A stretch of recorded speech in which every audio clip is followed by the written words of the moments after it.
In this video, we are going to continue to study how to write IRgen. So in the previous video, we discussed how to construct IRgen in the higher level and how to translate variable declarations. And in this video, we continue to discuss IRgen by discussing how to translate function definitions. So recall that for the variable declarations, we just called a function named addDeclaration, which is interpreting the declaration in C and adding the declaration in IR. So similarly, for each function definition in C, we are going to call a function named addFunctionDefinition, which is going to translate the C function definition into IR function definition. So okay, let's go to the definition of this. Okay, so this is a given function definition in C, and as a result, it is mutating the intermediate result of the translation, and as a result, it is either returning success or an error. So it is basically the type of this function, and the first thing to do is deducing the type of the function definition. For example, if the function is void function foo, then the type should be a function returning void. On the other hand, if function definition is like this,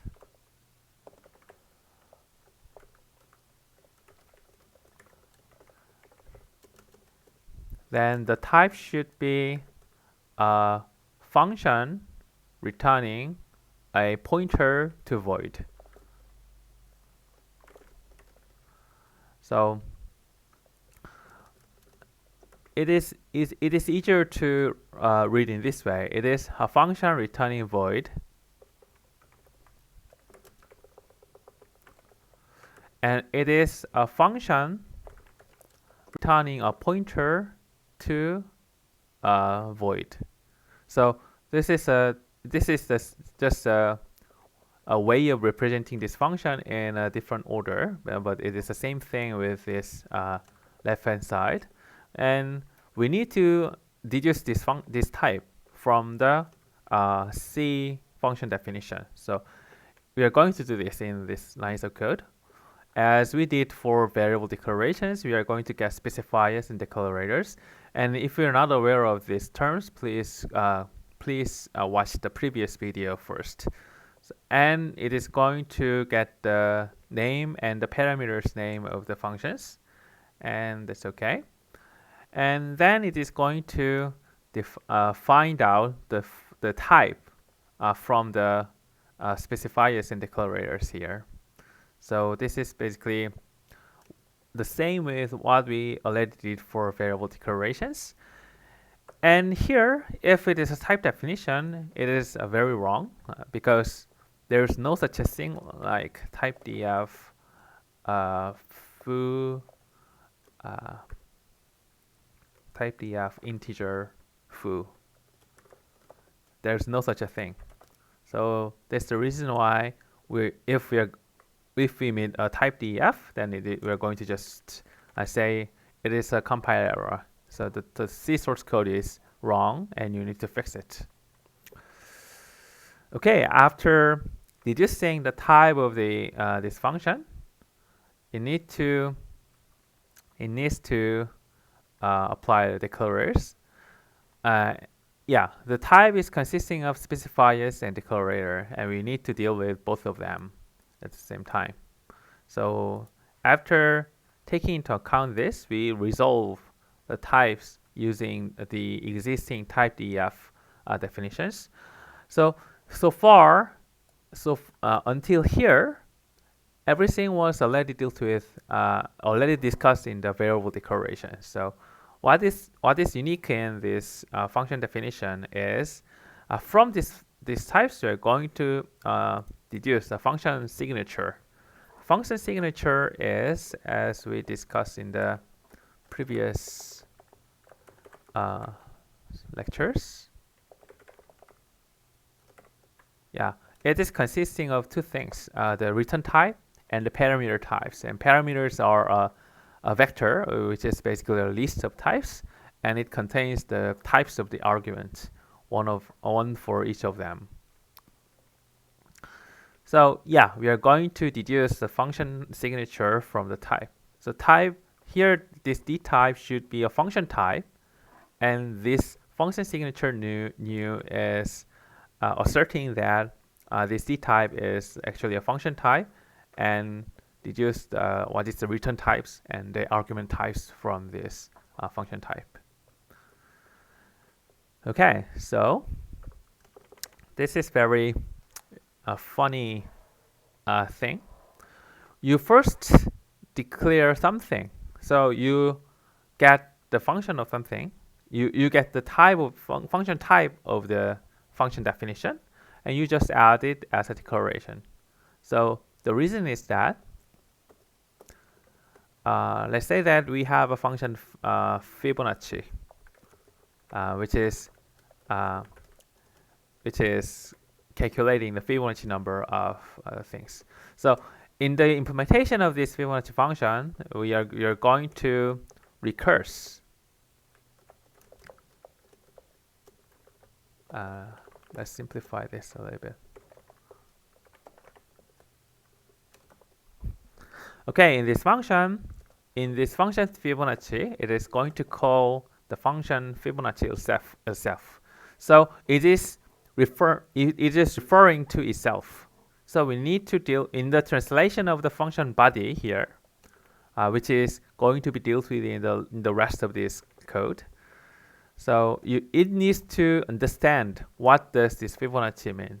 So the name should be somehow remembered. Name should be somehow taken into account in the translation. So that's the reason why we add a variable declaration here instead of the function's body.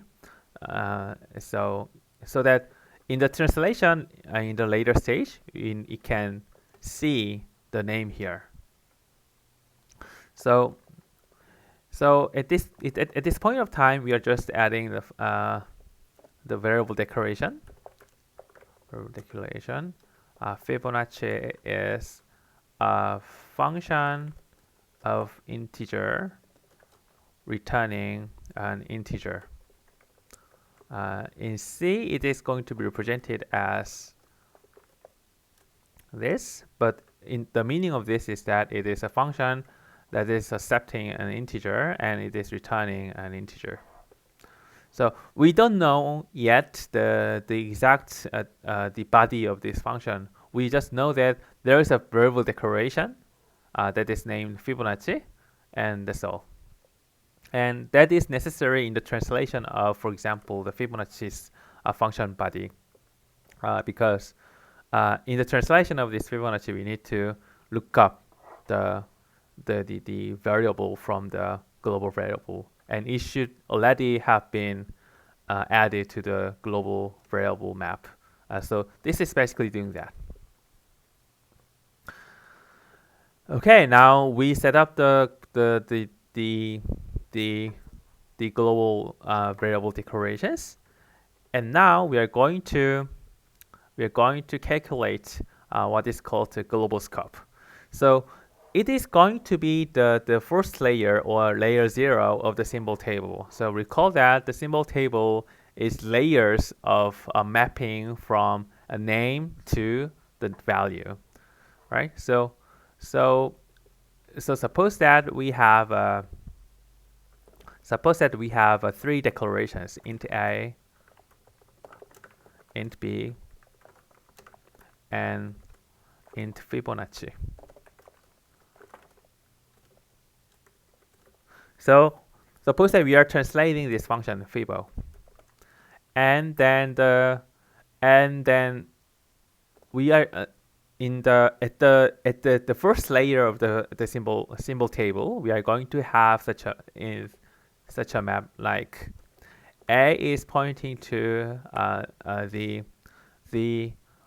the value, that is containing the pointer to the global variable a. So this is a type of integer pointer, as we discussed in the previous lecture on the introduction to IRgen. And b is mapped to at b, which is also a global variable that is containing the pointer to the global variable, basically. So its type is also pointer to integer. And Fibo is mapped to Fibo, and its type is going to be, it is a little bit confusing, so let's write in this way. So let's say that this big bracket is going to be the type, and its type should be a pointer to function returning integer. So let's write in this way. It is a pointer to integer. It is pointer to integer, and Fable is pointer to integer. I'm a function that is accepting integer, returning integer. So that is the first layer of the symbol table, or the layer for the global variables for the translation.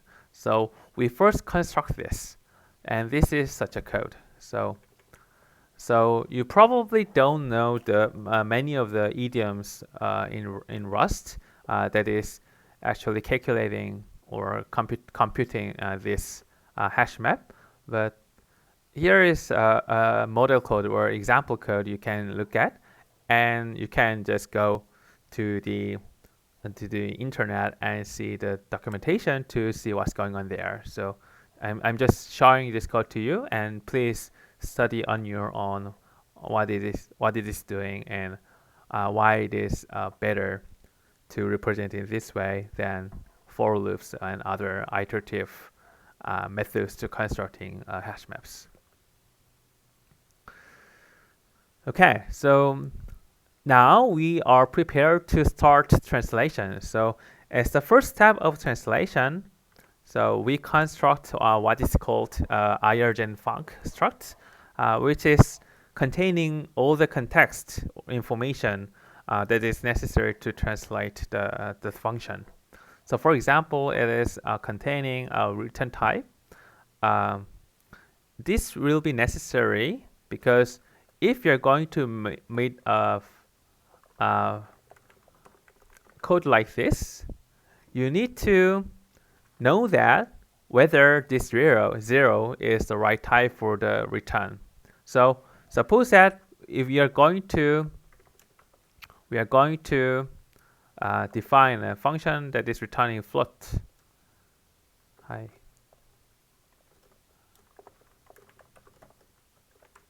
Then we need to first typecast this zero, which is an integer, into float and then return.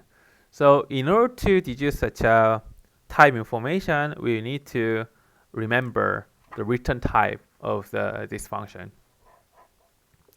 Furthermore, we are remembering the set of allocations or allocations of local variables inside this function. So for example, if we have a function like f, and then inside this function we are going to define x, and inside another block, and we are going to declare x and y, then we know that there are three variable declarations of local variables, x twice and y once. So we need to remember which variables are declared in these functions in order to generate the correct IR. So this allocation is basically a vector of such allocations. So it is containing the types that is going to be the type of the local variables that is declared in this function. So this blocks is the set of committed blocks which was described in the previous video on the translation. So if you do not understand what is meant by committed blocks, then please go back to the previous lecture on the IRgen introduction. And as the previous video explained, we need to add more and more blocks in the way of translating the C programs. And in particular, we need to assign a block ID to each block. So this is the counter that is tracking which block IDs are used and which block IDs are not yet used. So this counter, if counter is 0, then no block IDs were used so far. So you can just assign 0 to the new block and increment this BID counter to the next one, which is 1 in this case. Similarly, we need to assign a temporary temporary register ID number. So that's the reason why we remember this as a counter. Also, we are having the set of type DEFs declared so far. That is necessary to translate the inner function definition, inner body of the function definition. And this is the interesting one. So as I discussed, global scope is the layer 0 of the symbol tables, right? So this is this symbol table is going to be used for name resolution, and its layer 0 is global scope. So in the course of the translation, the symbol table will be modified if there is a opening bracket. Then we are going to enter into a scope. Inside this function, we are going to add a layer to the symbol table. And later, if the scope is over, we are going to call, for example, this axis scope, which is going to pop the last layer from the symbol table. So we are going to manipulate the symbol table using this enter scope and axis scope functions, and by doing so, we are maintaining the symbol table as we discussed in the previous video. Okay, and this is the context of the translation for C programs into IR. And as a first step, we are going to allocate the block ID for the initial block. So initial block is the block to which you're going to jump at the beginning of the function. So at the beginning of the function, you're going to start from a block, and that block is the initial block. So we are going to increment this BID counter and get the BID number here using this function. So inside this BID alloc function, you're going to get the counter and increment it and return the block ID as the return. Okay. And this is what is named context, which is a little bit wrong or a little bit confusing, but this context means the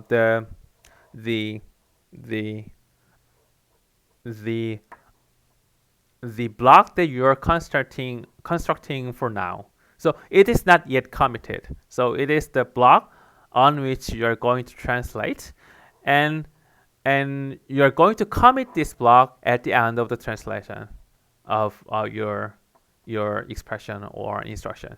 So this is an ongoing. So you are in course of translating an expression or statement, and this context is containing the current block that is being added by us to the instructions. So let's go to how it is defined. So it is basically a block ID on the ID of the block you are constructing for now, and it is also containing the set of instructions or list of instructions that is going to be the the constituent of the current block. Yeah, this is the current block that was discussed in the lecture video for IRgen. And at the beginning, we are going to just create an empty block with the BID in it. So it is an initial block with an empty instructions. And at the beginning of the translation, so we are about to start translating the body, and we create a layer for local variables. That's because in function definition, we are starting a bracket here, which is actually entering into a new scope. So this is a global variable, and this is a local variable, and we need to distinguish them by giving a different layer number to them. So this is the layer 0 because it is global variable, and this is a layer 1 variable because it is within a bracket here. So that's the reason why we are calling an enter scope. So enter scope is just pushing a new map. This is basically a map from a name to a variable's register.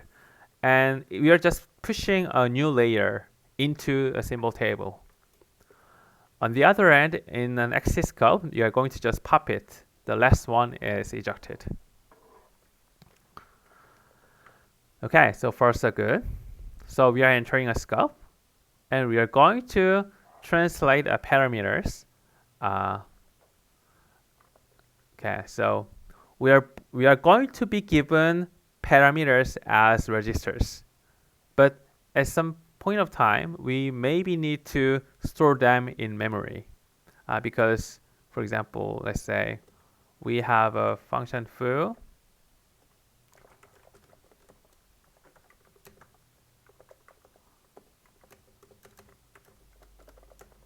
So suppose that a function is like this, but in the translated IR, we assume that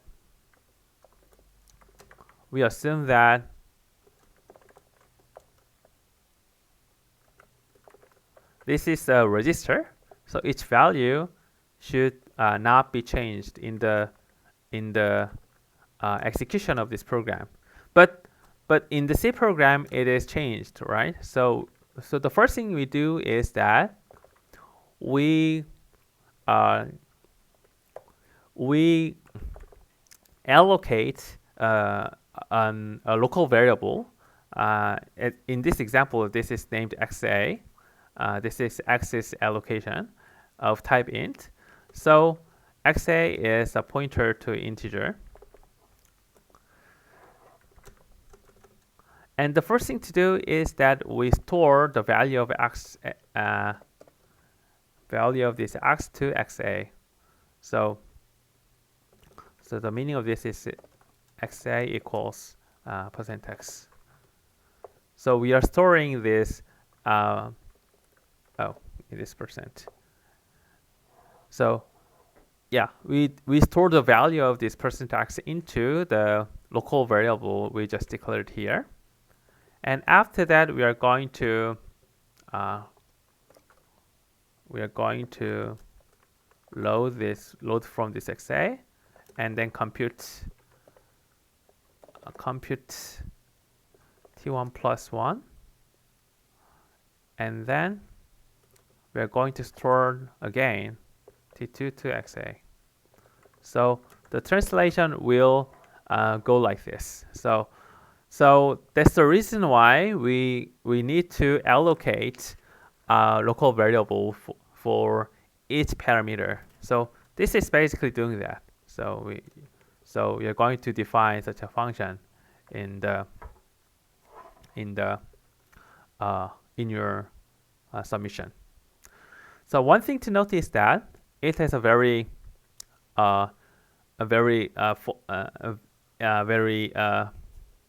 good structure. In my model solution, every translate function is given context, and if necessary, it is also given the block ID of the current block. So let's see what's going on there. So in this function, so we are going to just you're going to add local allocations, right? So you are going to basically loop on the parameters and arguments, and you're going to add an allocations for this. This is basically the high level structure of this parameter decol. So in this translation alloc, you're going to change the context here. So let's see what's going on there. So it is basically declaring a variable, right? So you are going to insert an allocation to the IRgen funcs allocations. So it is just adding an allocation to this, the given allocation to the array of allocations, and return the index of the just pushed allocation. And yeah, it is going to be given the allocation ID, which is the index inside the allocations. And then it is going to insert this value to the symbol table, because you just declared the local variable. So this should be inserted in the symbol table. So this is just a simple helper function that is adding this variable to the top layer of the symbol table.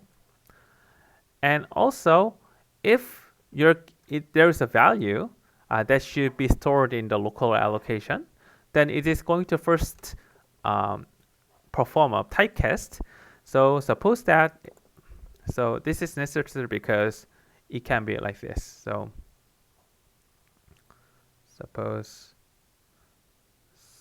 that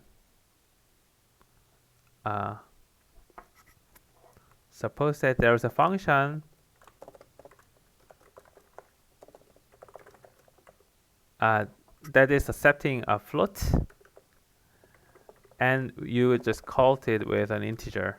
Then you need to translate this integer into a float. So that is doing such a translation. So you first translate a value to the appropriate type, and then insert the instruction here to the context, which is containing the information on the current block, that you are going to store the value to the just allocated local variable. So this is the basically meaning of this. So by inserting this instruction to the so in order to insert the instruction to the current block, you need to be given this context, which is containing the information and the current block, and this argument therefore will be given to all the translate functions in our model solutions. So I strongly encourage you to follow this design in your homework as well. Okay, so that's the reason why basically we pass this context to the inner functions and the translations. So because we are, so in order to translate a parameter here, so we are going to add the store instruction as we just saw. And in order to do so, you need to carry the current blocks and information that is stored in this context. That's the reason why this context is given to the inner functions. And after that, you're going to translate the main body of the function, and then return. So this is the return types, and it is going to be This is basically translating the result, translation result into the, okay, this is that. In C function, in this statement is expected to return something. But if it doesn't return something, we need to do something. So if a function is void, returning void, then the inner body doesn't need to return anything. But if it's an integer, then we need to return something. If there is no such a line, then it is going to, the return value is undefined. So that's the reason why we are returning undefined here for if it is not void. And this is a special treatment for a main function. So even though this is a bad program, in our so our fuzzer, even though this is a bad program, GCC and Clang actually return 0 for such programs. So we wanted to follow that behavior. So that's the reason why, if this is a main function, it is just returning 0 instead of the undef value. Okay, so far so good. And then this is returning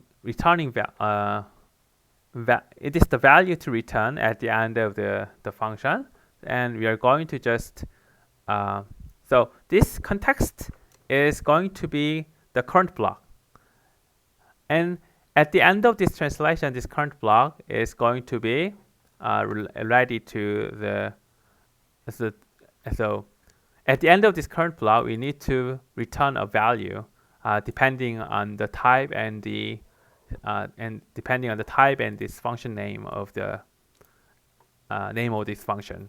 So we are going to conclude this block and commit this block, commit the current block by returning the value that is given here. So that is basically the meaning of this. So we are going to commit this current block by returning the value that was just calculated so far. So that is the meaning of this. So the main body of the translation is this actually. And at the end of the translation of this main body, we are going to deal with the return value here. And at the end of the day, we are going to exit the scope for the entire function. So this is the exiting the scope for the function. So this exit is related to this. So this is ending the scope inside the local scope for the local variables inside this function, and we are actually doing so here. And at the end of the day, we just define the function definition as a whole.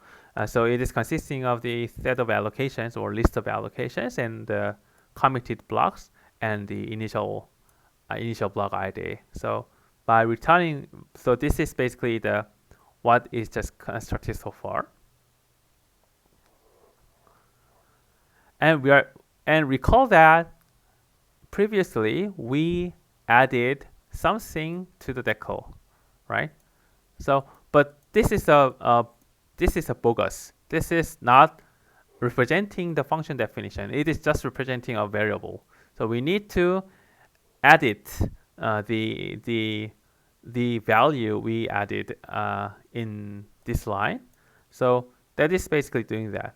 This line of code is basically doing that. So we are going to change the bogus temporary variable declaration for the function we are defining now by finding and then changing it and updating it. So this is basically the high level idea, and this particular implementation is just what you need to think on in front of your keyboard. So basically the end of this IRgen. So far so good, but we omitted a very big part of the translation, which is this translate a statement, which is the main body of the translation. And for this, we are going to deal with in the next video.